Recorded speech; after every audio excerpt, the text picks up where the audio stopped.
તમે ઘરના કામકાજ અને પરિજનોની સારસંભાળ માટે કેરટેકર રાખો છો? જો રાખતા હો તો હવે રહો સાવધાન. આવું એટલા માટે કહી રહ્યા છે કેમ કે અમદાવાદના બોપલ વિસ્તારમાંથી આવી છે આ ઘટના. બોપલના આરોહી એલિઝિયમમાં કેરટેકર બનીને એક દંપતીએ 8.34 લાખના દાગીના ચોરી લીધા છે, જેના આરોપમાં પોલીસે બંટી બબલીને પકડી પાડ્યા છે.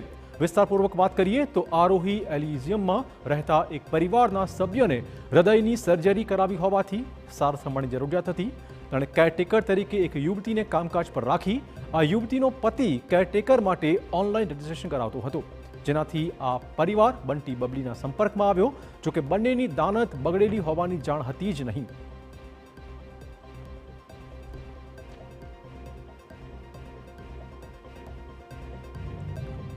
આ યુવતી 24 ડિસેમ્બરથી 13 ફેબ્રુઆરી સુધી કેરટેકર તરીકે કામકાજ કરતી રહી.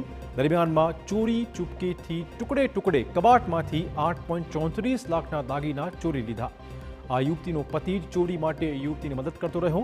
જ્યારે માલિક પરિવારને એક પ્રસંગમાં જવાનું થયું, દરમિયાનમાં કબાટમાં દાગીના જોવા જ ન મળ્યા અને પોલીસને જાણ કરી, જે બાદ થોડા જ દિવસોમાં પોલીસે આરોપીને પકડી પાડ્યા અને તપાસ આરંભી દીધી. બે આરોપી છે, નિકિતાબેન માંગીલાલ દાઈમા અને માંગીલાલભાઈ દાઈમા, જે બંને મૂળ રાજસ્થાન બાંસવાડાના રહેવાસી છે. અને ફરિયાદી સારિકાબેનના સાસુની તબિયત ખરાબ હોવાથી તેમણે PSL agency PSL home service agencies દ્વારા કેરટેકરની એક રાખ્યા હતા, જેમાં નિકિતાબેન માંગીલાલ દાઈમા છે 24/12 એટલે કે 24 ડિસેમ્બર 2024થી લઈને 13/2/2025 સુધી તેમના ઘરે કેરટેકરનું કામ કરેલું હતું. તે દરમિયાન થોડા ટુકડામાં કરી અને આશરે લગભગ 8.5 જેટલા મુદ્દામાલની સોનાના મતાની ચોરી કરેલી છે.